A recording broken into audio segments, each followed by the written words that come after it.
अभिजित पाटील. अध्यक्ष महोदय, यामध्ये उद्देशामध्ये मंत्री महोदयांनी शासकीय विधेयक 94 महाराष्ट्र जमीन तुकडेबंदी कायदा एकत्रीकरण याच्यामध्ये उद्देशामध्ये ब मध्ये यांनी समस्या सोडवण्याबाबत महापालिका नगरपालिका विशेष असलेल्या प्राधिकरण व नवीन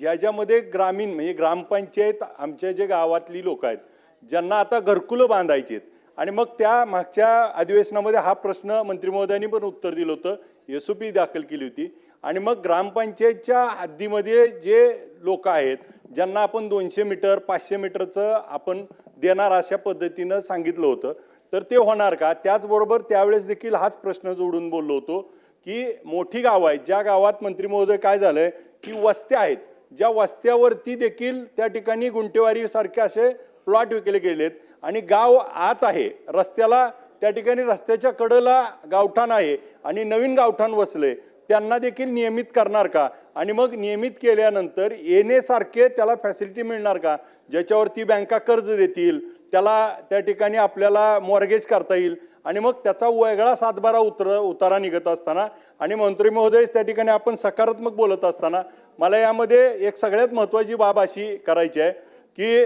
आपण आपले तलाठी आणि सर्कल यांना अधिकृतरित्या त्या ठिकाणी हप्ते एक 5,000 2,000 नोंदीला घ्यायचं असं काहीतरी डिक्लेअर करावं, कारण 10-10 लाख 5-5 लाख रुपयाच्या प्लॉटला जर 10% मागत असतील तर ही एक गोष्ट इतकी वाईट आहे. परंतु आपण त्या ठिकाणी एका बाजूला पगार देतोय आणि दुसऱ्या बाजूला तर प्रत्येक नोंदीला पैसे घेतल्याशिवाय नोंद होत नाही. मग हे दुकानदारी आता 60 लाख लोकांची दुकानदारी त्यांची चालू होणार आहे, ह्याच्यावर नेमकं आपण काय उपाययोजना करणार आहोत? याचबरोबर जसं ह्या उतारे सेपरेट झाल्यानंतर आता ही इथपर्यंतच का इथून पुढच्या काळात पण ह्याच्यावरती आपण निर्णय घेणार आहे, कारण पुढच्या काळात जर आता ही चालू राहणार आहे तर तिथं त्याला नियमावली काय असेल आणि जिथं ग्रामपंचायत आणि ज्या आमच्या वस्त्या आहेत त्या वस्त्या याच्यामध्ये समाविष्ट कराव्या. हे विधेयक चांगलं आहे, या माध्यमातून अनेक लोकांचे आमच्या ग्रामीण भागातले देखील प्रश्न मिटणार आहेत, परंतु हे ग्रामीण भागाला लागू आहे का याबाबत स्पष्टता आणावी आणि मंत्री महोदयांनी विधेयक आणल्याबद्दल त्यांचं अभिनंदन, आभार मानतो.